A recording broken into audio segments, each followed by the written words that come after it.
वेदांत अग्रवाल नाम तो सुना ही होगा तुमने। कौशल्या जी की आवाज में एक अजीब सा गर्व और दबाव दोनों घुला हुआ था। बहुत बड़ा बिजनेसमैन है, किसी भी चीज में हमसे कम नहीं। मैं और तुम्हारे पापा तुम्हारे लिए ऐसा ही रिश्ता ढूंढ रहे थे और देखो कितनी आसानी से हमें हमारा मनचाहा रिश्ता मिल भी गया। लेकिन तुम हो कि इसे ठुकरा रही हो। अपनी जान से भी ज्यादा प्यारी बेटी की आंखों में आंसू देखकर उनका दिल तड़प उठा। फिर भी वो खुद को संभालते हुए उसे समझाने लगी, मगर सिमरन की आवाज दर्द से भरी थी। मम्मा, दिल नहीं मानता। उसने बेबसी में अपनी उंगलियां चटकाते हुए कहा। तो कौशल्या जी ने गहरी सांस लेकर उसे समझाया, दिल को समझाओ सिमरन। शुरुआत में हर लड़की को ऐसा ही लगता है, लेकिन शादी के बाद सब बदल जाता है। फिर तुम्हें सिर्फ अपना पति ही अच्छा लगेगा और वो लड़का, वो तो तुम पर दिलो जान से फिदा है, जितनी जल्दी हो सके शादी करना चाहता है। फिर उनकी आवाज में सख्ती उतर आई। और ध्यान रखना, अपने मुंह से कोई भी फैसला देने से पहले अपने पापा के बारे में जरूर सोच लेना। उनकी इज्जत तुम्हारे हाथ में है। उन्होंने वेदांत के घर वालों को जुबान दे दी है, उनकी लाज रख लेना। इतना कहकर वो उसे सोचने के लिए अकेला छोड़ गई। कमरे में सन्नाटा छा गया। सिमरन ने एक गहरी सांस ली और खिड़की के पास जाकर खड़ी हो गई। वेदांत को वो देख चुकी थी, एक आकर्षक व्यक्तित्व, उभरते बिजनेस की दुनिया का चमकता सितारा, जिसके जैसा जीवन साथी पाने के लिए लड़कियां 16 सोमवार तक के व्रत रखती हैं। लेकिन मैं अपने इस दिल का क्या करूं? उसके अंदर से आवाज उठी और तभी एक चेहरा उसकी आंखों के सामने तैर गया। 2 आंसू चुपचाप उसके गालों पर लुढ़क पड़े। ये मोहब्बत भी कितनी बेरहम होती है, ना जीने देती है ना मरने देती है। उसने खुद से कहा, क्योंकि उसने तो सिर्फ एक ही इंसान से सच्चा प्यार किया था, उसी के साथ जिंदगी के सपने सजाए थे। उसके बिना जीने का ख्याल भी उसे अंदर से तोड़ देता था। तो फिर कैसे वो अपने उन सपनों को तोड़कर वेदांत अग्रवाल की हो जाती? लेकिन अगले ही पल उसके भीतर एक हिम्मत जागी। नहीं, मुझे अपनी मोहब्बत के लिए कोशिश करनी होगी, वरना जिंदगी भर पछताऊंगी कि उस वक्त अगर बोल देती तो शायद सब कुछ बदल सकता था। यही सोचते हुए वो वापस बेड पर बैठ गई और तभी उसे एक नाम याद आया, मोहित मल्होत्रा। वही इंसान जो शायद उसकी मदद कर सकता था। मोहित उसका पड़ोसी था और उसके पापा व सिमरन के पापा की गहरी दोस्ती भी थी। उसने घड़ी देखी, रात के 11 बज रहे थे। इस वक्त उसके पास जाना सही नहीं था, मगर उसके पास वक्त भी तो नहीं था गंवाने के लिए। उसने हिम्मत जुटाई, धीरे धीरे अपने कमरे से बाहर निकली और लॉन में आ गई, जहाँ से मोहित के घर का दरवाजा खुलता था।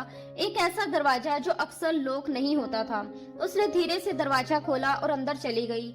मोहित के कमरे में पहुंचते ही उसे अजीब सी खामोशी महसूस हुई। कमरा खाली था। उसने बालकोनी में झांक कर देखा, वहां भी कोई नहीं था।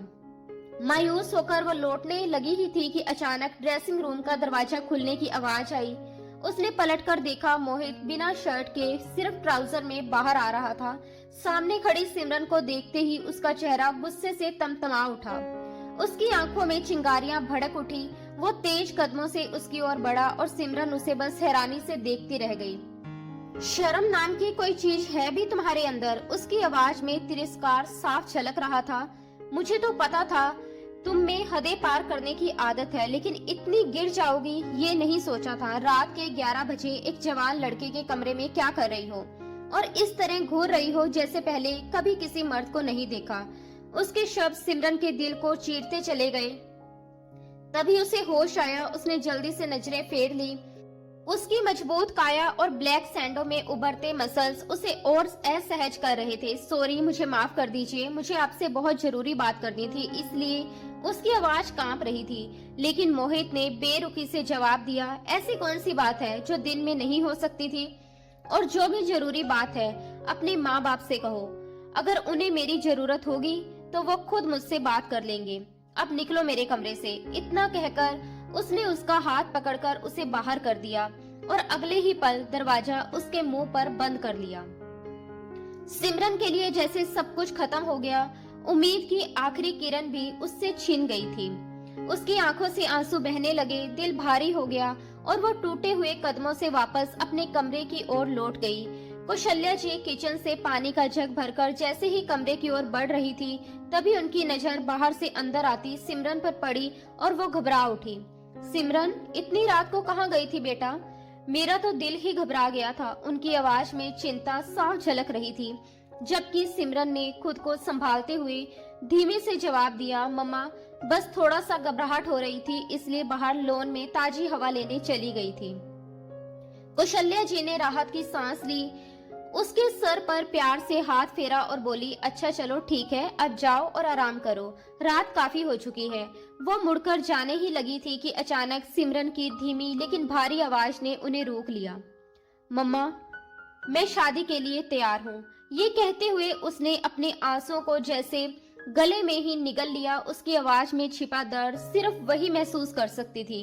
कौशल्या जी ने पलटकर उसे देखा, उनकी आंखों में राहत और खुशी की चमक आ गई। उन्होंने आगे बढ़कर उसके माथे को चूमा, उसे ढेर सारा आशीर्वाद दिया, लेकिन उस पल जो टूट रहा था वो सिर्फ सिमरन का दिल नहीं बल्कि उसका पूरा वजूद था। उसने एक फैसला नहीं लिया था बल्कि खुद को ही कहीं पीछे छोड़ दिया था।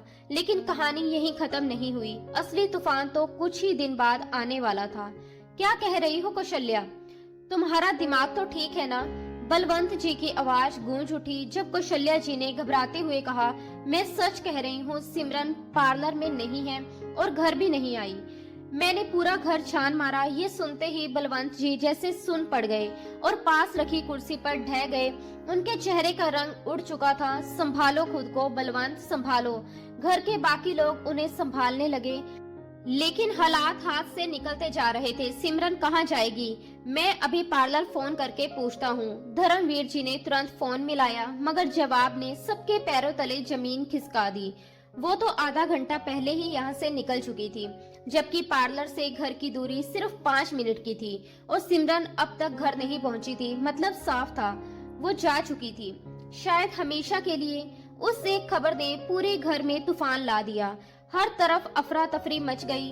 कोई कुछ समझ नहीं पा रहा था। मिस्टर बलवंत वरमदेव का दिल घबराहट और गुस्से के बीच झूल रहा था। उन्हें यकीन ही नहीं हो रहा था कि उनकी लाडली बेटी ऐसा कदम उठा सकती है, लेकिन हकीकत सामने थी। सिमरन किसी की मोहब्बत में इतना बड़ा फैसला ले चुकी थी।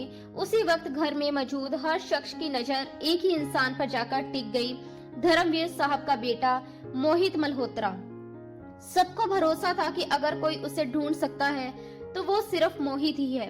अंकल आप फिक्र मत कीजिए, सब ठीक हो जाएगा, मैं सिमरन को ढूंढ लाऊंगा, मोहित ने भरोसा दिलाया। लेकिन बलवंत जी का दर्द अब गुस्से में बदल चुका था। कैसे फिक्र ना करूं बेटा, उसकी बारात आने वाली है और वो घर से गायब हो गई है। जानते हो ना लड़कियों की इज्जत कितनी नाजुक होती है। अगर ससुराल वालों को जरा भी पता चल गया कि वो घर से भाग गई है तो सब कुछ खत्म हो जाएगा। भले हम उसे ढूंढ भी लाएं, लेकिन क्या वो लोग बारात लेकर आएंगे? इतनी बड़ी बात सुनने के बाद उनकी आवाज कांप रही थी, शब्द टूट रहे थे। दिल का दर्द अब उनके जिस्म पर भारी पड़ने लगा था। वो कुछ और कहना चाहते थे, लेकिन अचानक उनके सीने में तेज दर्द उठा और वो एक तरफ सोफे पर गिर पड़े। घर में फिर से हड़कंप मच गया। प्लीज भगवान के लिए खुद को संभालिए। हर कोई उन्हें संभालने की कोशिश कर रहा था, लेकिन गुस्से में डूबे बलवंत जी के शब्द अब और ज्यादा कड़वे हो चुके थे। जी चाहता है कि वो मेरे सामने आए और मैं उसका गला घोंट दूं। कैसे अपने बाप की इज्जत को यूं रोन दिया उसने। ये सब तुम्हारी परवरिश का नतीजा है कौशल्या। आज हमारी बेटी हमें लोगों के सामने झुकाकर चली गई। कैसी माँ हो तुम? तुम्हें अंदाजा तक नहीं हुआ कि तुम्हारी बेटी बाहर किसी से रिश्ता निभा रही थी। उनके हर शब्द में टूटा हुआ भरोसा, बिखरता हुआ परिवार और एक बाप का घायल अभिमान साफ झलक रहा था। बलवंत जी की कड़वी बातों पर वहां मौजूद हर शख्स ने भारी मन से सिर झुका लिया, क्योंकि कहीं न कहीं वो जानते थे कि गलती सिर्फ सिमरन की नहीं थी। उसने कई बार अपनी माँ को दबे शब्दों में समझाने की कोशिश की थी कि वो ये शादी नहीं करना चाहती, उसका दिल किसी और के लिए धड़कता है, लेकिन हर बार उसे डांटकर चुप करा दिया गया, ये सोचकर कि समय के साथ सब ठीक हो जाएगा, शादी हो जाएगी तो लड़की अपने घर चली जाएगी और बात यहीं पे खत्म हो जाएगी। मगर हकीकत ने सबकी सोच को तोड़कर रख दिया था और अब उस गलती की सजा पूरा परिवार भुगत रहा था। कौशल्या जी का दिल भी पछतावे से भर चुका था। काश उन्होंने वक्त रहते ये बात अपने पति को बता दी होती तो शायद कोई रास्ता निकल आता, लेकिन अब उनके हाथ में सिर्फ पछतावा और भगवान से की जाने वाली प्रार्थना ही बची थी कि उनकी बेटी सही सलामत वापस लौट आए, क्योंकि इस वक्त वो कहाँ है, किस हालत में है, ये सिर्फ भगवान ही जानता था। उधर सिमरन बेतहाशा भाग रही थी, जितनी तेज दौड़ सकती थी उतनी तेज। दुल्हन का भारी लहंगा उसके कदमों को रोक रहा था, फिर भी वो खुद को संभालते हुए आगे बढ़ती जा रही थी। दिल जोर जोर से धड़क रहा था, आंखों से आंसू लगातार बह रहे थे। वो ये सब करना नहीं चाहती थी, लेकिन हालात ने उसे इस मोड़ पर ला खड़ा किया था। वो किसी ऐसे इंसान के साथ पूरी जिंदगी नहीं बिता सकती थी जिसे वो चाहती ही नहीं थी, और उसे सबसे आसान रास्ता यही लगा, घर से भाग जाना। उसने कदम तो उठा लिया था, मगर अब ना मंजिल का पता था और ना ही रास्तों की समझ। वो बस भागे जा रही थी। उस वक्त वो पार्लर में ही थी जब उसके दिमाग में ये ख्याल आया और अपनी मोहब्बत के लिए सब कुछ छोड़कर निकल पड़ी। मगर जिस इंसान के लिए वो भागी थी उसे तो इस बात की खबर तक नहीं थी। भागते भागते अचानक उसका पैर फिसला और वो बुरी तरह गिर पड़ी। उसके होठों से दर्द भरी आह निकली, हाथों की चूड़ियां टूटकर बिखर गई और उनके टुकड़े उसकी कलाइयों में चुभकर खून निकालने लगे। दर्द से उसकी आंखों में और आंसू भर आए। हे भगवान, मेरी मदद करो। अगर वो लोग मुझे पकड़ लेंगे तो मुझे जिंदा नहीं छोड़ेंगे। उसे खुद पता था कि उसने कितना बड़ा और खतरनाक कदम उठा लिया है। अब घर वाले उसे माफ नहीं करेंगे। वो किसी तरह हिम्मत जुटाकर उठी ही थी कि पीछे से कुत्तों के भौंकने की आवाज ने उसकी रूह तक हिला दी। हे भगवान, कहीं ये मोहित मल्होत्रा के कुत्ते तो नहीं? अगर वो मुझे ढूंढते हुए यहाँ तक आ गया तो मेरा बचना नामुमकिन है।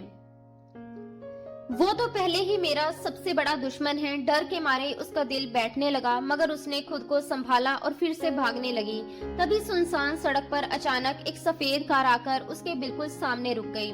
वो घबराकर पीछे हटी, दिल की धड़कनें जैसे थम गई, और जब कार का दरवाजा खुला तो बाहर आने वाला कोई और नहीं बल्कि मोहित मल्होत्रा था। उसे देखते ही सिमरन जैसे पत्थर की हो गई, उसकी सांसें अटक गई और वो डर के पीछे हटने लगी, जबकि मोहित गुस्से और जुनून से भरी नजरों के साथ उसकी तरफ बढ़ रहा था। उसके कदम भारी और तेज थे, जैसे हर कदम के साथ उसका गुस्सा और बढ़ रहा हो। इससे पहले कि वो उसके पास पहुंचता, सिमरन मुड़ी और पूरी ताकत से फिर से भागने लगी, मगर अगले ही पल मोहित ने उसे बाजू से कसकर पकड़ लिया और झटके से अपनी ओर घुमा लिया। वो दर्द से कराह उठी, छोड़ो मुझे। वो झटपटाने लगी, लेकिन मोहित की पकड़ और सख्त होती जा रही थी। बहुत शौक है ना तुम्हें भागने का, लेकिन बहुत बड़ी गलती कर दी तुमने। तुम्हें क्या लगा तुम मुझसे बच जाओगी? उसकी आंखों में इस वक्त खतरनाक जुनून जल रहा था, जैसे वो उसे पूरी तरह तोड़ देना चाहता हो। मुझे नहीं जाना, छोड़ दो मुझे।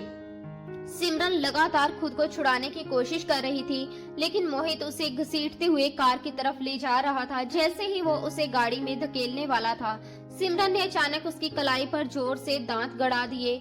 मोहित दर्द से तिलमिला उठा, लेकिन अगले ही पल उसने उसे जोर से कार के साथ पटक दिया। सिमरन का सिर बुरी तरह कार से टकराया और उसके मुंह से तेज चीख निकल गई, मगर उसे उसकी हालत की कोई परवाह नहीं थी। वो उसे बेरहमी से गाड़ी में धकेल चुका था। सिमरन दर्द से तड़प रही थी। ये साफ था कि मोहित उसके साथ बिल्कुल भी नरमी बरतने वाला नहीं था। कार तेज रफ्तार से वरमदेव हाउस की तरफ दौड़ रही थी और रास्ते में ही मोहित ने खबर दे दी कि सिमरन मिल गई है। घर में जहां एक तरफ सबने राहत की सांस ली, भगवान का शुक्रिया अदा किया, वहीं दूसरी तरफ एक नई चिंता ने सबको घेर लिया। बारात दरवाजे पर खड़ी थी। अब उन्हें क्या जवाब देंगे? मुझे नहीं लगता कि अब कुछ बचा है बलवंत।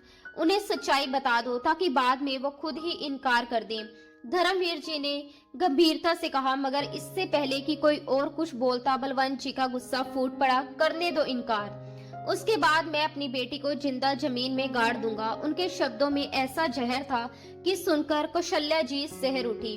उनकी आंखों में आंसू भर आए, मगर वो कुछ कह ना सकी, बस अपने होंठ भींचकर चुप रह गई, क्योंकि अब हालात उनके हाथ से पूरी तरह निकल चुके थे। बारात आ गई, बारात आ गई। ऐसे ही बाहर से ये शोर उठा, पूरे घर में सन्नाटा छा गया और सब एक दूसरे का चेहरा देखने लगे। यही वो पल था जब या तो इज्जत बच सकती थी या हमेशा के लिए मिट्टी में मिल सकती थी। बाहर आकर जैसे ही बलवंत जी ने सामने खड़ी बारात और उनके बीच खड़ी सुशीला जी को देखा, माहौल और भारी हो गया। ये आप क्या कर रहे हैं? हम बारात लेकर आए हैं और आप कह रहे हैं वापिस चले जाएं।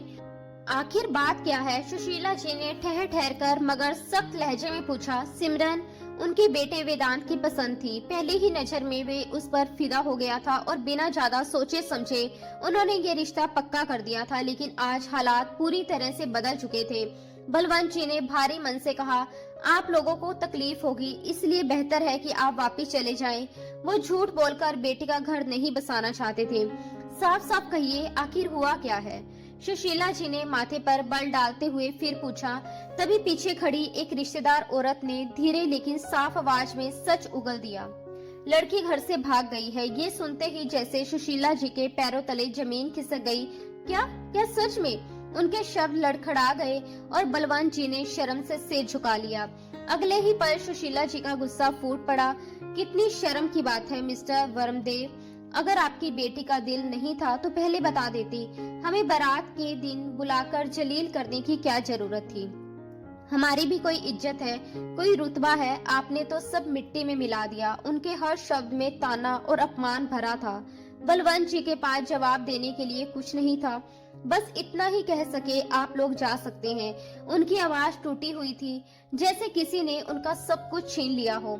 आज उनकी ही बेटी ने उन्हें सबके सामने झुका दिया था, जिसे उन्होंने हर खुशी दी, हर जिद पूरी की, सही गलत कभी नहीं देखा।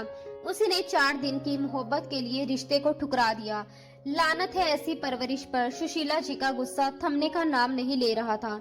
ऐसी बदचलन चरित्रहीन लड़की पाली है आपने, और मेरा बेटा भी बेवकूफ है जो इसके पीछे पागल हो गया। उनके शब्द जहर बनकर पूरे माहौल में फैल रहे थे। तभी विक्रम वर्मदेव ने गुस्से में कहा, बहुत हो गया, अब आप लोग यहाँ से जा सकते हैं, क्योंकि वो अपने भाई की हालत देख नहीं पा रहे थे। बलवंत जी बार बार अपने सीने को दबा रहे थे। उनका दर्द साफ दिख रहा था। हाँ हाँ, जा रहे हैं, सुशीला जी ने तमतमाकर जवाब दिया। लेकिन तभी वेदांत ने आगे बढ़कर कहा, मम्मा ऐसे कैसे चले जाएं? मैं अभी भी सिमरन से शादी करूंगा। उसके इतना कहते ही सुशीला जी का हाथ उसके गाल पर जा पड़ा। चारों तरफ सन्नाटा छा गया। तुम्हारा दिमाग खराब हो गया है क्या? वो लड़की घर से भाग गई है और तुम अभी भी उससे शादी की बात कर रहे हो। पता नहीं किसके साथ मुंह काला करके आई है। सुशीला जी के शब्द और भी जहरीले हो गए। तभी अचानक हवेली के बाहर एक गाड़ी आकर रुकी और सबकी नजरें उधर घूम गई। मोहित मल्होत्रा कार से उतरा। उसकी पकड़ में सिमरन की कलाई थी और वो उसे लगभग घसीटते हुए अंदर ला रहा था। ये मंजर देखकर वहां खड़े अपने और पराये सभी लोग स्तंभ रह गए। लो, आ गई तुम्हारी बहू, कर लो अब शादी इससे, सुशीला जी ने तंज कसते हुए कहा। लेकिन मैं इस शादी में शामिल नहीं होंगी, और अगर कर भी ली तो इस गंदगी को मेरे घर मत लाना। अपने लिए ऐसे शब्द सुनकर सिमरन सन रह गई। उसकी आंखों में दर्द और अपमान साफ झलक रहा था। वो मोहित की पकड़ में झटपटा रही थी और तभी अचानक मोहित की गूंजती हुई आवाज पूरे माहौल में फैल गई। बस, बहुत हो गई आपकी बकवास। उसकी गुस्से से भरी नजरें सीधे सुशीला जी पर टिक गई। अगर अपनी इज्जत की जरा भी परवाह है तो चुपचाप यहाँ से निकल जाइए। आप लोगों की औकात नहीं है इस घर से रिश्ता जोड़ने की। उसके लहजे में ऐसा रोब था कि कुछ पल के लिए सब खामोश हो गए। सुशीला जी तंज भरी हंसी हंस पड़ी, जैसे कह रही हो कि अब ये सब कहने का हक तुम्हें नहीं रहा। तभी वेदांत फिर बोला, मैं सिमरन से शादी करूंगा। वो मेरे लिए अभी भी उतनी ही पवित्र है। उसकी नजरें सिमरन पर थी, लेकिन उसके दिमाग में कुछ और ही चल रहा था। वो बस उसे हासिल करना चाहता था, चाहे कुछ समय के लिए ही सही, और फिर उसे छोड़ देना उसके लिए आसान होता। मगर इससे पहले कि वो कुछ और बोलता, मोहित की आवाज फिर गरजी, कौन सी शादी? उसकी आंखों में गुस्सा और ठंडा जुनून साफ झलक रहा था। अगर तुम लोग खुद को इज्जतदार कहते हो तो यहाँ से दफा हो जाओ। वो सिमरन की कलाई थामे उनके सामने दीवार बनकर खड़ा हो गया। यही वो मोहित था जिसे सिमरन हमेशा गलत समझती रही, जिससे लड़ती रही, जिससे नफरत करती रही। आज वही उसके लिए पूरी दुनिया के सामने खड़ा था। उसके अपने माँ बाप तक ने उसे देखकर मुंह फेर लिया था। बलवंत जी के दिल में दर्द और गुस्सा एक साथ उबल रहा था। अगर हालत ऐसी ना होती तो शायद वो उसी वक्त उसे थप्पड़ों से सजा देते। मैं ऐसे नहीं जाऊंगा मम्मा, सिमरन आज भी मेरे लिए वैसी ही है, वेदांत फिर बोला। लेकिन इस बार मोहित ने कड़वी हंसी के साथ पूछा, कौन सी शादी? और उस एक सवाल के साथ सबकी नजरें उसी पर टिक गई, क्योंकि अब वो सिर्फ जवाब नहीं देने वाला था, वो एक ऐसा फैसला लेने वाला था जो सबकी जिंदगी बदल देने वाला था, खासकर अपने पिता समान बलवंत अंकल के लिए। ये जो लड़की तुम देख रहे हो ना, सिमरन परमदेव, अब मोहित मल्होत्रा की पत्नी बन चुकी है, इसलिए अब अपनी शक्ल इधर मत दिखाना, चुपचाप निकल जाओ यहाँ से। मोहित की गूंजती हुई आवाज के साथ ही उसने वेदांत को जोर से धक्का दिया, जिससे वो लड़खड़ा कर पीछे हो गया। एक पल के लिए वहाँ खड़े हर इंसान के दिल जैसे थम गए। सिमरन की आंखें हैरानी से फैल गई, उसे यकीन ही नहीं हो रहा था कि ये क्या हो रहा है, जबकि बलवंत वर्मदेव, धर्मवीर मल्होत्रा और बाकी सब के लिए ये किसी बम के फटने से कम नहीं था। वेदांत जैसे अचानक नींद से जागा, क्या? उसके शब्द अधूरे रह गए। तभी मोहित ने गुस्से में उसका गरेबान पकड़ते हुए कहा, सिमरन नहीं, सिमरन मल्होत्रा, जो अब मेरी पत्नी है। अपनी नजरें नीचे रखो और दफा हो जाओ यहाँ से। और उसे घसीटते हुए गेट की ओर धक्का दे दिया। सब लोग स्तंभ खड़े ये मंजर देख रहे थे। दिलों में डर और दिमाग में सवालों का तूफान था।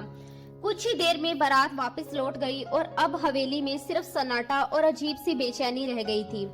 सबकी नजरें मोहित पर टिक गई थी, जैसे वो कोई अनजाना, समझ से परे इंसान हो। मोहित, क्या सच में तुमने सिमरन से शादी कर ली? धर्मवीर साहब ने उलझन भरे लहजे में पूछा। मोहित ने एक नजर चारों तरफ दौड़ाई। ज्यादातर मेहमान जा चुके थे, माहौल भारी था, अंदर चलकर बात करते हैं, उसने ठंडे स्वर में कहा। मगर तभी बलवंत जी की सख्त आवाज गूंजी, ये लड़की अंदर नहीं जाएगी। उनके शब्दों ने सिमरन को भीतर तक झंझोर दिया। क्या ये वही पिता थे जो उस पर जान छिड़कते थे? आज वही उसे अपने ही घर की दहलीज पार करने से रोक रहे थे। गार्डन एरिया में सजी वो शानदार सजावट जो अभी उसकी खुशी के लिए थी, अब उसे ताने मार रही थी, क्योंकि अब वो उनके लिए खास नहीं रही थी। पापा, सिमरन के होठ कांपे, मगर बलवंत जी ने दर्द और गुस्से से कहा, मेरा नाम मत लो, गंदा लगता है। ये सुनकर उसकी आंखों में आंसू भर आए। तभी मोहित ने बिना कुछ कहे उसकी कलाई कसकर पकड़ी और उसे घसीटते हुए अंदर ले गया, सीधे एक स्टोर रूम में, जहां ठंडे फर्श पर उसने उसे धक्का देकर गिरा दिया। सिमरन संतुलन खो बैठी और जमीन पर गिर पड़ी, दर्द से करहा उठी और फिर उसने पलटकर उस शख्स को देखा जो कुछ देर पहले सबके सामने उसके लिए खड़ा था, मगर अब उसकी आंखों में सिर्फ गुस्सा और सजा देने की ठान थी। जो तुमने किया है ना, वो तुम्हारे माँ बाप के लिए गाली से कम नहीं है। अब जब तक जिंदा रहोगी इसी काल कोठरी में रहोगी, समझी? मोहित ने दांत भींचते हुए कहा और दरवाजा बाहर से बंद करके चला गया। सिमरन वही फूट फूट कर रोती रह गई। उसे ये नहीं पता था कि अगर वो बाहर होती तो उसे कितनी जिल्लत झेलनी पड़ती, शायद अपने ही माँ बाप के थप्पड़ भी। वो जिस इंसान के लिए घर से भागी थी उसका कोई अता पता नहीं था, ना उसने उसे लेने की कोशिश की, ना कोई इंतजार। यही बात मोहित को अंदर ही अंदर खाए जा रही थी। आखिर किस भरोसे उसने इतना बड़ा कदम उठाया? धीरे धीरे घर खाली हो गया। अब सिर्फ दोनों परिवार के लोग बचे थे जो एक दूसरे से नजरें चुरा रहे थे। मोहित ने साफ कर दिया था कि उसकी और सिमरन की शादी नहीं हुई। उसने सिर्फ लोगों का मुंह बंद करने के लिए झूठ बोला था। ये सुनकर धर्मवीर जी ने बेटे की ओर देखा, उसका चेहरा गुस्से से लाल था। तो फिर शादी कर लो ना, इसमें बुराई क्या है? अपनी बात को सच कर दो। ये सुनकर मोहित चौंक गया। फिर उसकी नजर बलवंत अंकल पर गई, जिनके चेहरे पर साफ था कि वो भी यही चाहते हैं। क्या आप सब यही चाहते हैं? उसने सबकी तरफ देखते हुए पूछा और चारों ओर फैली खामोशी ही उसका जवाब थी। उसने हल्की सी तंज भरी मुस्कान दी, ठीक है, लेकिन मेरी एक शर्त है। और कुछ ही देर में शादी की तैयारियां शुरू हो गई। वैसे भी सब कुछ पहले से तैयार था, बस पंडित जी को दोबारा बुलाया गया। उधर कुछ देर बाद स्टोर रूम का दरवाजा खुला। सिमरन को लगा शायद उसके पापा आए होंगे, मगर सामने कौशल्या जी को देखकर उसके कदम रुक गए। मम्मा, वो उनकी ओर बढ़ी, मगर उन्होंने हाथ उठाकर उसे रोक दिया। उनकी आंखों में ऐसी शक्ति थी कि सिमरन सहम गई। काश तुम्हें पैदा होते ही मार दिया होता तो आज ये दिन ना देखना पड़ता। उनकी आवाज दर्द से भरी थी। मम्मा, सिमरन तड़प उठी, मगर उन्होंने झटके से कहा, खबरदार, जो मुझे माँ कहा, कोई रिश्ता नहीं रखना मुझे तुम जैसी औलाद से, एक बार भी नहीं। सोचा कि हमारे ऊपर क्या बीतेगी। उनके हर शब्द ने सिमरन को तोड़ दिया। उसका सिर शर्म से झुक गया। बस अब सब खत्म हो चुका है, तुम अपना मान और अपना सम्मान सब खो चुकी हो। कौशल्या जी ने आंसू पोंछते हुए कहा, कुछ देर में तुम्हारी और मोहित की शादी है और इस बार हमें शर्मिंदा मत करना, वरना वरना हमें जहर दे देना, क्योंकि अगर इस बार तुमने इनकार किया तो तुम्हारे पापा जिंदा नहीं रह पाएंगे। उनकी आवाज कांप रही थी लेकिन शब्द पत्थर की तरह सख्त थे। फैसला तुम्हें करना है, तुम्हारी शादी या तुम्हारे बाप की अर्थी। मम्मा, सिमरन दर्द से तड़पकर बोल उठी, लेकिन कौशल्या जी की आंखों में भरी नफरत और गुस्से ने उसे वहीं रोक दिया। सिमरन, मेरा नाम अपनी गंदी जुबान से मत लो। तुम जब माँ कहती हो तो ये शब्द भी अपवित्र लगने लगता है। तुम इस काबिल ही नहीं हो कि कोई रिश्ता तुमसे जोड़ा जाए। उनके हर शब्द ने सिमरन के दिल को चीर दिया और बिना एक पल गवाए उन्होंने उसकी कलाई पकड़कर उसे बाहर की ओर खींच लिया। राहदारी पार करते हुए वो उसे सीधे लॉन में ले गई, जहां शादी की सारी तैयारियां पूरी थी। सजे हुए मंडप, जलते हुए दीप और खामोश खड़े लोग, सब कुछ जैसे एक अजीब सा तमाशा बन चुका था। उन्होंने उसे एक तरफ इस तरह बिठा दिया जैसे कोई बोझ फेंका जाता है और सिमरन सिसक उठी, मगर किसी ने उसकी तरफ देखा तक नहीं। पंडित जी ने मंत्र पढ़ने शुरू कर दिए और सिमरन चुपचाप अपने होंठ सीलकर बैठ गई। उसे अच्छी तरह पता था कि जिस इंसान के साथ उसकी जिंदगी जोड़ी जा रही है वही उसकी जिंदगी को सबसे ज्यादा मुश्किल बना देगा। बिना कुछ कहे उसने हर रस्म पूरी की और दूसरी तरफ मोहित भी उसी सख्ती के साथ हर फेरा, हर कसम निभाता गया। चेहरे पर कोई भाव नहीं, बस गुस्सा और ठंडापन। कुछ ही देर में शादी पूरी हो गई। मोहित ने आगे बढ़कर बलवंत जी के हाथ थामे और झुककर उनका आशीर्वाद लिया। उनके लिए वो सिर्फ पड़ोसी या अंकल नहीं थे, बल्कि पिता समान थे। शायद इसीलिए वो ये सब जानते हुए भी इस रिश्ते को निभाने के लिए तैयार हो गया था, सिर्फ इसलिए कि उनके दिल को और चोट ना पहुंचे। बलवंत जी ने उसके हाथ पकड़कर ठंडे और कड़े स्वर में कहा, आज के बाद हमारा इस लड़की से कोई रिश्ता नहीं। ये जिए या मरे हमें कोई फर्क नहीं पड़ेगा। तुम इसके साथ जैसा चाहो वैसा व्यवहार करो, हम कुछ नहीं कहेंगे। मेरे लिए ये लड़की आज से मर चुकी है। ये शब्द सुनते ही सिमरन के भीतर सब कुछ जैसे खत्म हो गया। उसका वजूद, उसकी उम्मीद, सब कुछ। आज से मैंने तुमसे इसकी शादी करके इसका श्राद्ध कर दिया। बलवंत जी के इन शब्दों ने वहां मौजूद हर इंसान की आंखें नम कर दी, लेकिन सिमरन का सिर शर्म और दर्द के बोझ से ऊपर उठ ही नहीं पाया।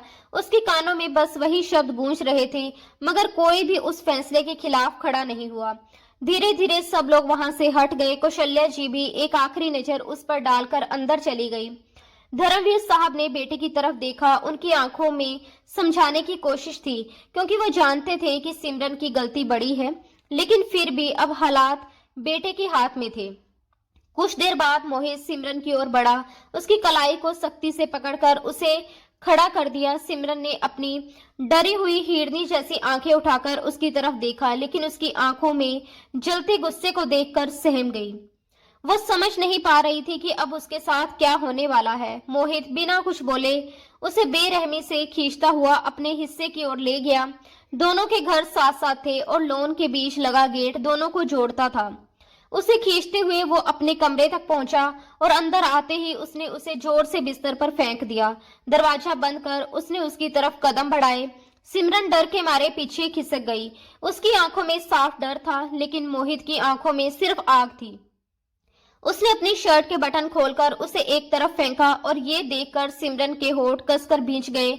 उसके होंठों पर एक कड़वी टूट चुकी हंसी आ गई। तो तुम भी वही निकले, एक आम मर्द। उसके इस तंज ने मोहित के गुस्से को और भड़का दिया। उसने झटके से उसे पकड़कर नीचे दबाया और उसका सिर तकिए पर जोर से टिका दिया। बहुत हंसी आ रही है, बहुत बड़ा कारनामा कर लिया है ना तुमने, जो यूं मुस्कुरा रही हो। उसकी आवाज गुस्से से कांप रही थी। सिमरन ने दर्द और टूटन के बीच उसकी आंखों में देखते हुए कहा, तुम ना पहले मर्द हो ना आखिरी, जो अपनी पत्नी पर हक जताने के नाम पर जबरदस्ती करने जा रहा है। उसकी आवाज धीमी थी, मगर उसमें एक टूटा हुआ आत्मसम्मान और चुनौती दोनों छिपे थे। अपनी जुबान को लगाम दो। मोहित ने गुस्से में उसका जबड़ा इतनी सख्ती से पकड़ लिया कि सिमरन दर्द से करा भी ना सकी। उसकी पकड़ में ऐसा रौब था जैसे वह सिर्फ उसके शब्द नहीं, उसका अस्तित्व तक दबा देना चाहता हो। जबरदस्ती क्या होती है पता है तुम्हें? अगर मैं उस वक्त सही समय पर नहीं पहुंचता तो गली के कुत्ते तुम्हें नोच रहे होते, तब समझ आती तुम्हें इस शब्द की असली कीमत। उसकी आवाज में उबलता हुआ गुस्सा और भीतर छुपी घबराहट दोनों साफ झलक रहे थे। लेकिन सिमरन ने भी अपनी नजरें नहीं झुकाई। तो तुम क्या कर रहे हो? तुम भी तो वही कर रहे हो ना। फर्क सिर्फ इतना है कि वो गली के कुत्ते होते और तुम इस घर के। उसके शब्द धीमे थे मगर हर एक शब्द में चुभन थी। एक पल के लिए मोहित का हाथ उठा जैसे वो उसे थप्पड़ मार देगा, मगर वो हवा में ही रुक गया। वो जानता था कि सामने खड़ी ये लड़की जितनी भी मजबूत बनने की कोशिश कर ले, उसके एक थप्पड़ से ही टूट जाएगी।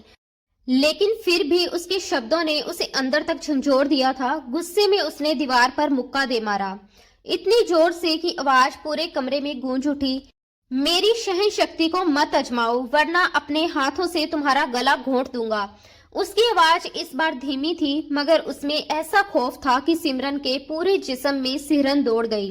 उसके अंदर का डर साफ दिख रहा था लेकिन उसने खुद को संभाल लिया। मोहित एक कदम पीछे हटा और उसे तिरस्कार भरी नजरों से देखते हुए बोला, और तुम्हें क्या लगता है मैं तुम्हारे करीब आऊंगा? आखिर है क्या तुम में ऐसा कि मैं तुम्हें अपनी जिंदगी में जगह दूं? तुम्हारे पास एक भी ऐसी बात नहीं जो तुम्हें मेरी पत्नी बनने के लायक बनाती हो। उसके शब्द जैसे हर बार उसके दिल को चीरते जा रहे थे। तुमसे शादी मैंने तुम्हें अपनाने के लिए नहीं की, बल्कि अपने बलवंत अंकल की इज्जत बचाने के लिए की है, उनके झुके हुए सर को उठाने के लिए की है। वरना तुम्हारी औकात नहीं कि मोहित मल्होत्रा तुम्हें अपनी जिंदगी में जगह दे। वो नफरत और गुस्से में डूबा, हर शब्द जैसे जहर बनकर निगल रहा था। तुम्हें तो फर्क ही नहीं पड़ता ना, तुम्हारे माँ बाप जिए या मरे, तुम्हें तो बस अपनी मोहब्बत का नशा चढ़ा हुआ था। लेकिन अब मैं ये नशा बहुत जल्द उतार दूंगा, ये मेरा वादा है। उसके शब्दों ने सिमरन को अंदर तक हिला दिया। वो अनजाने में पीछे खिसकती चली गई। उतरो बेड से। उसकी आवाज अचानक सख्त हो गई मगर सिमरन अपनी जगह से हिली तक नहीं। सुनाई नहीं देता, उतरो नीचे। इस बार उसकी आवाज इतनी तेज थी कि सिमरन डरकर तुरंत नीचे उतर आई। ये कपड़े बदलो, उसने उसे ऊपर से नीचे तक घूरते हुए कहा।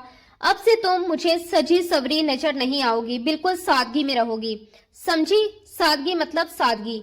आज से सजना सवरना खत्म। उसके हर शब्द में हुक्म था। सिमरन चुपचाप ड्रेसिंग रूम की तरफ बढ़ गई। वहां रखे सादे कपड़े जो शायद घर की नौकरानियों भी ना पहनती हो, उसे जैसे उसकी औकात याद दिला रहे थे। मगर उसने बिना कुछ कहे वो कपड़े पहन लिए। जब वो बाहर आई तो मोहित वहीं खड़ा था। उसने एक नजर उस पर डाली। साधारण कपड़ों में भी उसकी खूबसूरती छिप नहीं पा रही थी।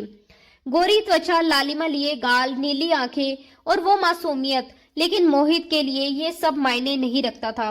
उसकी नजर में सबसे जरूरी चीज थी शर्म और संकोच, और उसके हिसाब से सिमरन में वो बिल्कुल नहीं था। ना तुम इस बेड पर सोओगी और ना उस काउच पर, उसने ठंडे लहजे में कहा। नीचे कारपेट पर सोओगी और इस कमरे से बाहर निकलने की हिम्मत मत करना। जीना है या मरना यहीं रहोगी। तुम्हें जरूरत की चीज मिलती रहेगी लेकिन मैं तुम्हें इस दहलीज के बाहर नहीं देखना चाहता, समझी? उसने उसकी बाजू को सख्ती से पकड़ते हुए कहा और झटके से छोड़ दिया। सिमरन लड़खड़ाकर नीचे गिर पड़ी। उसने अलमारी से एक पतला कंबल निकाला और उसके ऊपर फेंक दिया। लो और चुपचाप सो जाओ। उसके लहजे में इतनी ठंडक और तिरस्कार था कि सिमरन के दिल में एक और दरार पड़ गई। कमरे में सन्नाटा फैल गया, एक ऐसा सन्नाटा जिसमें सिर्फ टूटी हुई सांसों की आवाज और बिखरे हुए रिश्तों की गूंज बाकी रह गई थी। सिमरन ने अब उससे बहस करना बेकार समझ लिया था। अभी कुछ देर पहले ही उसने जिस तरह हाथ उठाया था, उससे साफ था कि अगर वो एक शब्द भी और बोलती तो शायद सच में थप्पड़ खा जाती। और आज तक उसके पिता ने भी उसे कभी ऊंची आवाज में डांटा नहीं था। वो चुपचाप कंबल ओढ़कर कारपेट पर सिमट कर लेट गई, जैसे खुद को दुनिया से छुपा लेना चाहती हो। उधर मोहित बाथरूम में चला गया। ठंडे पानी के नीचे खड़े होकर भी उसका गुस्सा कम नहीं हो रहा था, बल्कि दिमाग और उलझता जा रहा था। वो खुद से लड़ रहा था। एक ऐसी लड़की को अपनी जिंदगी में शामिल कर चुका था जिससे वो नफरत करता था, जिसकी हरकतों से हमेशा चिढ़ता था और अब उसी के साथ पूरी जिंदगी बितानी थी। शावर लेकर जब वो बाहर आया तो देखा सिमरन सिर तक कंबल में ढकी हुई थी, मगर उसका कांपता हुआ जिस्म साफ महसूस हो रहा था। एक पल के लिए उसके कदम रुक गए, लेकिन अगले ही पल उसे उसकी हरकतें याद आई और उसका दिल फिर सख्त हो गया। वो बिना कुछ बोले लाइट बंद कर बिस्तर पर लेट गया और मोबाइल स्क्रॉल करने लगा। कमरे में खामोशी छा गई, जैसे सब कुछ शांत हो चुका हो, लेकिन उसके अंदर कुछ अब भी बेचैन था, जैसे कुछ गलत होने वाला हो। उधर दूसरी तरफ कौशल्या जी बलवंत जी को दवाइयां देकर उनके पास बैठी थी। कमरे में गहरी खामोशी थी, जिसे बलवंत जी की कांपती आवाज ने तोड़ा। कहते हैं बहन और बेटी में फर्क होता है। बहन के लिए दिल सख्त हो सकता है, लेकिन बेटी के लिए नरम। मैं कभी नहीं मानता था, पर आज मानना पड़ा। उनकी आंखों में पछतावा और दर्द दोनों थे। इतिहास खुद को दोहराता है कौशल्या, और आज मैं अपनी ही नजरों में गिर गया। वो अतीत में खो गए, अपने पिता की दूसरी शादी, सौतेली बहन, उसका किसी दूसरे धर्म के लड़के से प्यार, और फिर उनका सख्त फैसला। उन्होंने उस रिश्ते को ठुकरा दिया, बहन की जबरदस्ती शादी तय कर दी, और जब वो शादी वाले दिन भाग गई तो उसे पकड़कर 2 साल तक बंद करके रखा। उस लड़के को शहर से गायब करवा दिया। उसकी बहन की चीखें, उसका रोना, सब कुछ आज भी उनके कानों में गूंज रहा था। 2 साल बाद उन्होंने उसे जबरदस्ती शादी के लिए मजबूर किया, मगर वो रिश्ता भी टूट गया, और फिर वो लड़की हमेशा के लिए उनकी जिंदगी से चली गई। भगवान ने मुझे मेरी सजा दे दी है। बलवंत जी की आंखों से आंसू बहने लगे। आज मेरी बेटी ने वही किया जो मेरी बहन ने किया था, और मैं वही सोच रहा था जो मैंने उसके साथ किया। कौशल्या जी सब समझ रही थी, लेकिन चुप थी, जैसे वो हमेशा से चुप रही थी। चाहे ननंद के साथ जुल्म हुआ हो या आज बेटी के साथ। शायद इस समाज में औरतों को बस सहना ही सिखाया जाता है, चुप रहना, झुकना और सब कुछ सह लेना। मगर सिमरन वैसी नहीं थी। वो जिद्दी थी, अपने फैसले खुद लेने वाली, और शायद यही उसकी सबसे बड़ी गलती बन गई। तभी अचानक कमरे में सन्नाटा चीरती एक चीख गूंजी। सिमरन डर के मारे नींद से उठी और घबराकर दरवाजे की ओर भागी। मम्मा, उसकी आवाज कांप रही थी। मगर जैसे ही वह दरवाजे तक पहुंची, मोहित ने झटके से उसकी कमर पकड़कर उसे अपनी तरफ खींच लिया। कहाँ जा रही हो? उसकी आवाज सख्त थी। मेरी मम्मा, मुझे उनके पास जाना है, वो टूटे हुए शब्दों में बोली। आंखों में डर और बेचैनी साफ थी। बकवास बंद करो और जाकर अपनी जगह लेटो। आधी रात को तमाशा मत करो। मोहित ने गुस्से में उसे खींचकर वापस उसी जगह पटक दिया। उसकी कलाई बुरी तरह मुड़ गई।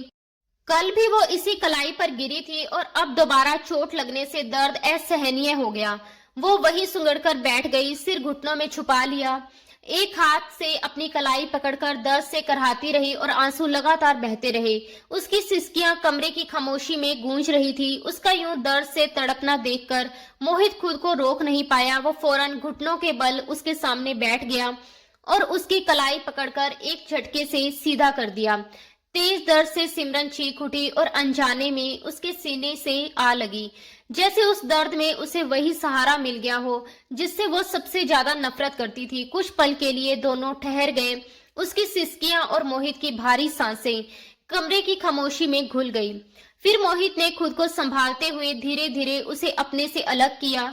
उसकी भीगी हुई आंखों और कांपते चेहरे को एक पल तक देखता रहा, मगर बिना कुछ कहे वापस बिस्तर की तरफ चला गया। सिमरन की सिसकियां धीरे धीरे कम हो गई, लेकिन वो वही काउच से टेक लगाकर खाली दीवारों को घूरती रह गई, जैसे उसके अंदर अब कुछ बचा ही ना हो। मैंने तुम्हें सोने को कहा था। मोहित की ठंडी आवाज आई। नींद नहीं आ रही। उसने बिना किसी तरफ देखे, बिना किसी भाव के जवाब दिया। क्या चाहती हो? पूरी रात जागोगी? कहो तो नींद ना आने की वजह दे दूं। इस बार उसके लहजे में कुछ ऐसा था जिसने सिमरन के दिल में एक और डर भर दिया। उसने आंसू पोंछे और पहली बार उसकी तरफ देखकर बोला, मैं आपके टाइप की नहीं हूँ मोहित मल्होत्रा, मैं आपको सूट नहीं करती। एक चरित्रहीन लड़की। उसके शब्द खुद उसके ही दिल को चीर रहे थे। मोहित की आंखों में फिर गुस्से की चमक उभरी। हाँ, बिल्कुल नहीं हो तुम मेरे टाइप की, लेकिन बहुत जल्द मेरे टाइप की लड़की इस बिस्तर पर होगी, मेरी बाहों में, और तुम। वो हल्का सा हंसा, मगर उस हंसी में जहर था। तुम्हारी जगह वही रहेगी जहां अभी हो। ये शब्द जैसे सिमरन के अंदर कुछ तोड़ गए। उसने बिना कुछ कहे करवट बदली और आंखें बंद कर ली, मगर नींद उससे कोसों दूर थी। मोहित भी अब बेवजह चिड़चिड़ा हो उठा था, जैसे वो खुद भी समझ नहीं पा रहा था कि उसे इतना गुस्सा क्यों आ रहा है। दिन यूं ही बीतने लगे। सिमरन पूरे दिन उस कमरे में बंद रहती। दरवाजा बाहर से लॉक, खिड़कियां बंद और उसकी दुनिया बस चार दीवारों तक सीमित हो चुकी थी। नौकरानी दिन में एक दो बार खाना रख जाती और फिर दरवाजा बंद कर देती। सिमरन ने कभी विरोध नहीं किया, जैसे उसने अब सब कुछ मान लिया हो। उसके अपने माँ बाप तक उसे भूल चुके थे, या शायद जानबूझकर भुला दिया था। कई बार उसके मन में आता कि वो सच बता दे, सब कुछ साफ कर दे, मगर किसी ने उससे पूछा ही नहीं। और मोहित, वो तो जैसे उससे दूर रहने में ही सुकून महसूस करता था। यही दूरी, यही अनदेखी उसे सबसे ज्यादा तोड़ रही थी। एक दिन वो कारपेट पर बैठकर उबले चावल खा रही थी, सूखे, बेस्वाद, गले से ना उतरने वाले। साथ में पानी पी पीकर उन्हें निगल रही थी। कभी आधी रोटी, कभी उबले चावल, बस इतना ही उसका खाना था। शुरू में उसने विरोध किया था, झगड़ा भी किया था, लेकिन मोहित ने कटु शब्दों ने उसकी हर एक आवाज छीन ली थी। ये तुम्हारे बाप का घर नहीं है, ये मेरा घर है। जो मिल रहा है उसी पर जियो। उस दिन के बाद उसने शिकायत करना छोड़ दिया। अब वह चुपचाप खाती, चुपचाप रोती और चुपचाप जीती। उसने खुद से एक वादा किया, जिस दिन ये इंसान अपनी गलती मानेगा उसी दिन इसे माफ करूंगी। मगर वो जानती थी कि वो दिन शायद कभी नहीं आएगा। 2 महीने बीत चुके थे, 2 लंबे दर्द से भरे महीने, और अब उसने इस कैद को ही अपनी किस्मत मान लिया था। रातें सबसे ज्यादा डरावनी होती थी। कभी मोहित कमरे में होता, कभी नहीं, लेकिन चाहे वो हो या ना हो, सिमरन ने कभी बिस्तर को छुआ तक नहीं। वो हमेशा उसी कारपेट पर सोती, शायद खुद को सजा देने के लिए, या शायद इसलिए कि उसे लगता था कि वो उस बिस्तर के काबिल नहीं, या फिर उस इंसान के जिसने उसे अपना नाम तो दिया था मगर कोई हक नहीं। एक दिन अचानक कमरे का दरवाजा खुला और अंदर एक नई लड़की दाखिल हुई, काजल। उसकी पीछे पीछे मोहित भी था। वाह मोहित, तुम्हारा कमरा तो बहुत खूबसूरत है, काजल खुशी से इधर उधर देखते हुए बोली, जबकि कोने में बैठी सिमरन का हाथ वहीं थम गया, निवाला जैसे गले में अटक गया। इन 2 महीनों ने उसे अंदर तक बदल दिया था। कमजोर, मुरझाई हुई, मगर उसकी आंखों की चमक अब भी जिंदा थी। कैसा लगा मेरी जान को कमरा? मोहित ने एक नजर सिमरन पर डाली और फिर काजल की तरफ मुड़कर मुस्कुरा दिया। अच्छा है, लेकिन शादी के बाद मैं इसे अपनी पसंद से पूरी तरह बदल दूंगी, वो इतराते हुए बोली। जैसा तुम चाहो, मोहित ने नरमी से जवाब दिया। सिमरन चुपचाप ये सब देख रही थी। उसकी आंखों में कोई आंसू नहीं था, बस एक अजीब सी ठंडी आग थी। वैसे हमारी शादी के बाद इसे कहाँ रखोगे? काजल ने उसके करीब आकर फुसफुसाया। मोहित हल्का सा झुका और धीमे से बोला, हवेली में एक काल कोठड़ी है, ऐसे लोगों की जगह वही होती है। दोनों हंसते हुए दरवाजे की तरफ बढ़े ही थे कि पीछे से सिमरन की आवाज गूंजी, जिस दिन तुम इस कमरे में दुल्हन बनकर आओगी ना, वो दिन मेरी जिंदगी का सबसे खूबसूरत दिन होगा। दोनों ठिठक गए। सिमरन के चेहरे पर हल्की मुस्कान थी। कमजोरी के बावजूद भी उसका आत्मसम्मान अब भी जिंदा था। पूछोगे नहीं क्यों? वो खुद ही बोली, क्योंकि उस दिन मुझे इस कैद से हमेशा के लिए आजादी मिल जाएगी। ये कमरा तो फिर मुझे काल कोठड़ी से भी बदतर लगेगा। और दूसरी खुशी, जैसा इंसान होता है उसे वैसा ही साथी मिलता है। तुम दोनों एक दूसरे के लिए बिल्कुल परफेक्ट हो। उसके शब्दों में ऐसी चुभन थी कि हवा तक ठहर गई। मोहित का चेहरा गुस्से से तमतमा उठा। 2 महीने में भी वो उसकी अकड़ नहीं तोड़ पाया था। काजल तमतमाती हुई वहां से निकल गई और मोहित उसे घूरता हुआ दरवाजा बंद करके बाहर चला गया। सिमरन फिर से शांत होकर कारपेट पर बैठ गई, जैसे कुछ हुआ ही ना हो। मगर वो जानती थी कि तूफान अभी बाकी है। थोड़ी देर बाद दरवाजा फिर खुला। इस बार मोहित अकेला था और उसके चेहरे पर गुस्सा साफ दिख रहा था। वो तेजी से उसके पास आया, उसके बाल पकड़कर उसका चेहरा अपनी तरफ घुमाया। क्या समझती हो खुद को? अब तुम बताओगी मुझे कौन मेरे लायक है? उसने झटके से उसे छोड़ दिया और वो बिस्तर पर गिर पड़ी। कई दिनों बाद उस नरमी को महसूस करते ही वो कड़वे अंदाज में हंस पड़ी। पूरी दुनिया में आपको वही मिली थी, पर आपका भी कसूर नहीं। इंसान के बड़े बोल उसके सामने आ ही जाते हैं। उसके शब्द फिर आग बन गए। क्या कहना चाहती हो? मोहित ने उसे कंधों से पकड़कर झंझोड़ दिया। मरना है मुझे, मार दो मुझे, खत्म कर दो ये सब। इस बार वो पागलों की तरह चिल्लाई, इतनी आसान मौत नहीं दूंगा तुम्हें। जो जिल्लत तुमने दी है उसका एक हिस्सा अभी बाकी है। उसकी आवाज बर्फ जैसी ठंडी थी। और जो जिल्लत आपको काजल से मिलने वाली है उसके लिए तैयार रहना। सिमरन ने भी बिना डरे जवाब दिया। साफ साफ बोलो। मोहित ने वो ही चढ़ाई वक्त बताएगा। वो शांत थी मगर उसके शब्दों में रहस्य था। मोहित ने उसकी कमर पकड़ ली।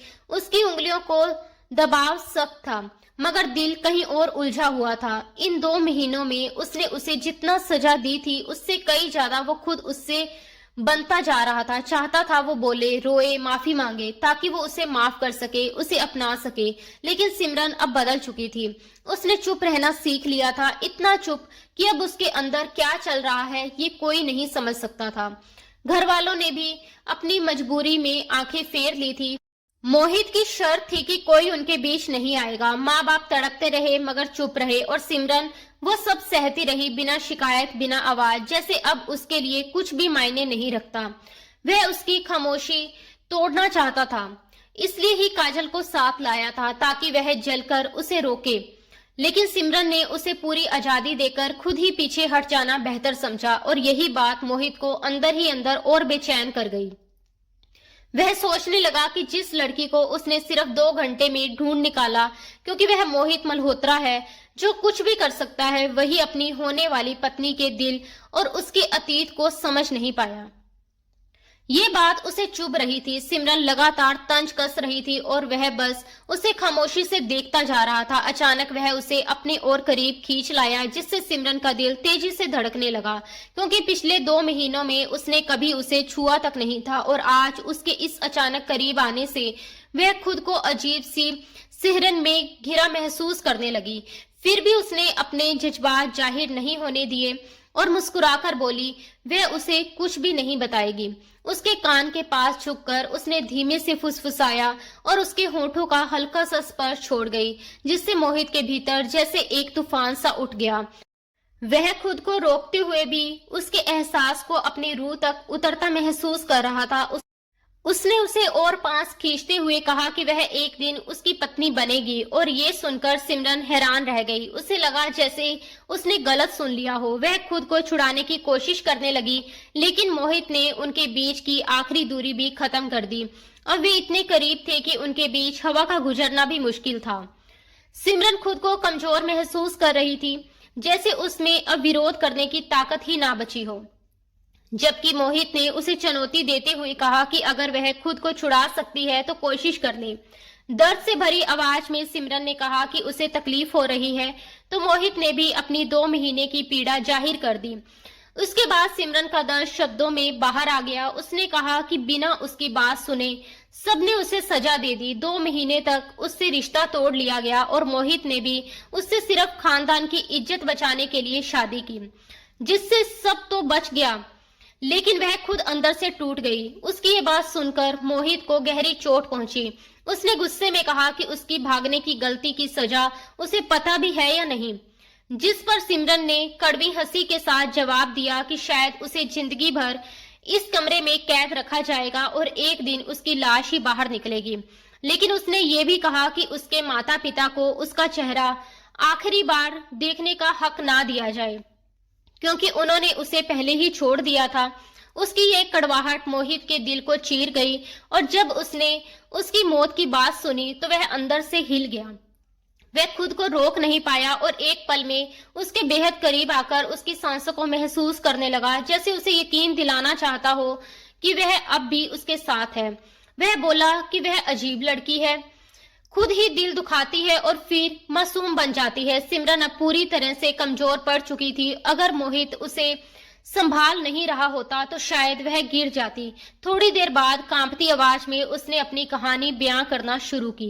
एक ऐसी लड़की की कहानी जिसने बचपन से बहुत प्यार मिला, जिसकी हर ख्वाहिश पूरी की गई, जो खुद को किसी परी से कम नहीं समझती थी। लेकिन एक दिन उसके माता पिता ने बिना उसकी मर्जी के उसका रिश्ता तय कर दिया, जिससे वह अंदर से टूट गई। उसने अपनी माँ से मना भी किया, लेकिन उसे पिता की इज्जत का हवाला देकर चुप करवा दिया गया और आखिरकार वह मान गई, क्योंकि जिस वजह से वह शादी से इनकार कर रही थी वह वजह धीरे धीरे खत्म होती नजर आने लगी थी। मोहित उसे बेहद ध्यान से सुन रहा था, उसकी हर बात जैसे सीधे उसके दिल में उतर रही थी। अचानक उसने सिर उठाकर सिमरन की तरफ देखा तो वह ठहर कर बोली, अगर उस लड़की को भागना ही होता तो वह पहले ही भाग सकती थी, क्योंकि उसके पास ऐसे अनगिनत मौके आए थे। फिर उसने शादी वाले दिन ही अपने माँ बाप की इज्जत को दांव पर लगाकर क्यों भागने का फैसला किया, वो भी अकेले। जिसके लिए वह भागी वह उस समय उसके साथ क्यों नहीं था? क्या इन 2 महीनों में उसने उस लड़की को ढूंढने की कोशिश भी नहीं की जिसे वह अपने साथ ले गया था? उसके सवालों ने मोहित को अंदर तक हिला दिया और उसकी पकड़ अनजाने में सिमरन की कमर से ढीली पड़ गई। तभी सिमरन ने गुस्से में उसका कॉलर पकड़ लिया, क्योंकि अगर वह उसे थामती नहीं तो खुद जमीन पर गिर जाती। उसकी आंखों में आंसू और गुस्सा दोनों थे।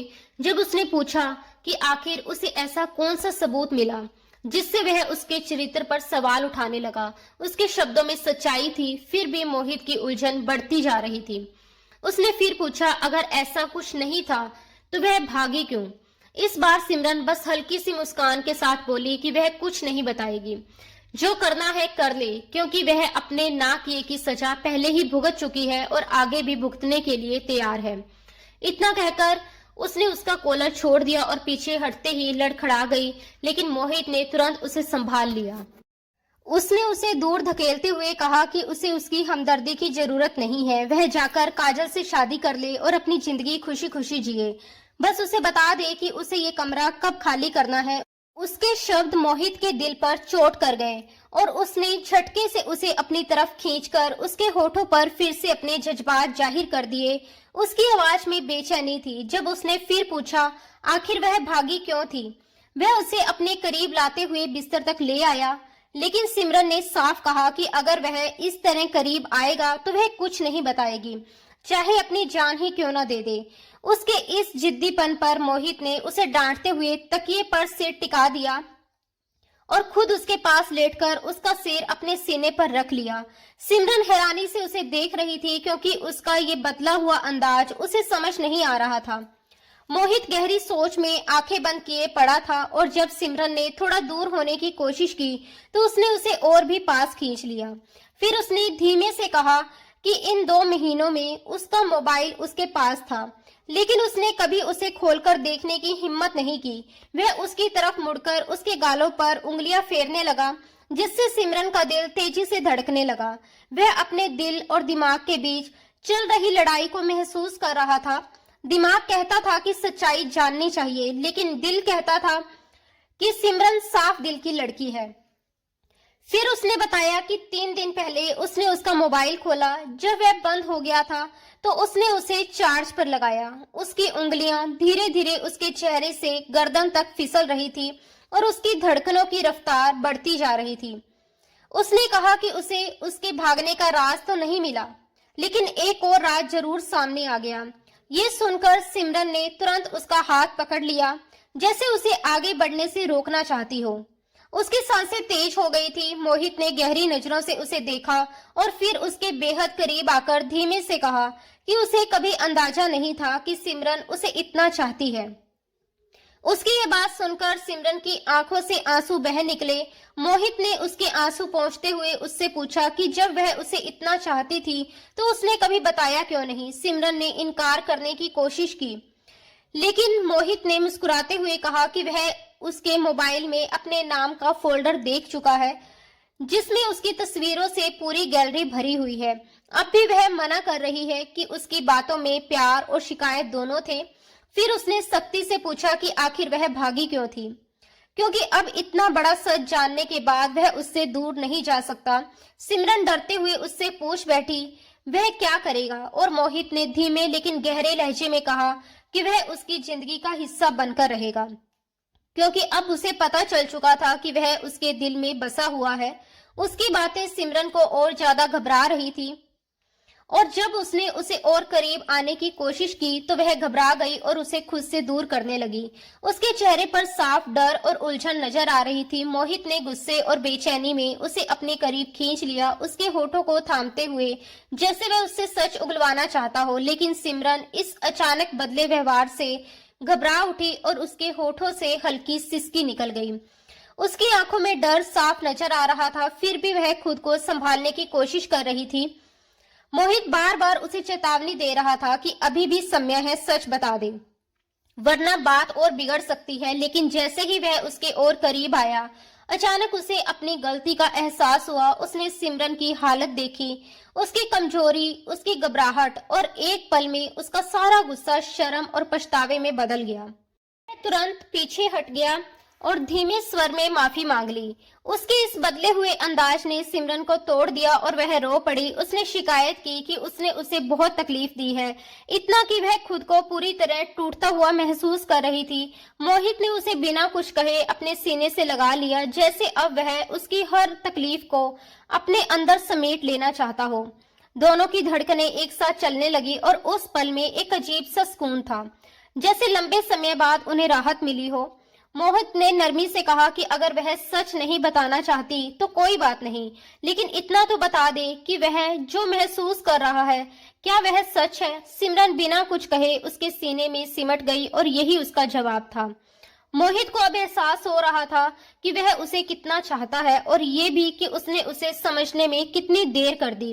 वह उसके करीब आया, लेकिन इस बार बेहद संभल कर, जैसे उसकी नाजुकता को महसूस कर रहा हो, और खुद को काबू में रखते हुए थोड़ा पीछे हट गया। अजीब बात यह थी कि जहां पहले उसके पास आना सिमरन को परेशान करता था, अब उसका दूर जाना उसे खलने लगा।